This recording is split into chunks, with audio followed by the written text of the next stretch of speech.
পাথেনিয়াম গাছ। এই পাথেনিয়ামের গাছের সম্পর্কে যদি জানেন তাহলে ভিডিওটা পুরোটা দেখবেন, আমরা বিস্তারিতভাবে দেখানোর চেষ্টা করব। বিপজ্জনক পার্থেনিয়াম গাছ থেকে সতর্কতা, জনস্বার্থে বার্তা দিলেন মোহাম্মদ আকরাম, বাইক অ্যাম্বুলেন্স।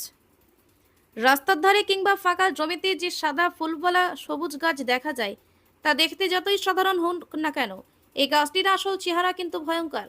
নাম তার পার্থেনিয়াম। চীন ও নেপাল হয়ে ভারতবর্ষে প্রবেশ করা এই আগাছা বর্তমানে ভারতের বিভিন্ন প্রান্তে দ্রুত গতিতে ছড়িয়ে পড়ছে। পার্থেনিয়াম গাছের সংস্পর্শে আসলে হতে পারে হাঁপানি, ত্বকের চুলকানি, শ্বাসকষ্ট, অ্যালার্জির মতো মারাত্মক স্বাস্থ্য সমস্যা। শুধু মানুষ নয়, এই গাছ যদি গবাদি পশুরা খেয়ে ফেলে তবে তাদের স্বাস্থ্যের উপরও মারাত্মক প্রভাব পড়ে, যা প্রাণঘাতীও হতে পারে। এই বিষয়ে মানুষকে সচেতন করতে এগিয়ে এসেছেন মোহাম্মদ আকরাম, বাইক অ্যাম্বুলেন্স চালক হিসেবে পরিচিত জনসেবক। তিনি এলাকার বিভিন্ন অংশে ঘুরে মানুষকে সচেতন করছেন এই গাছ সম্পর্কে।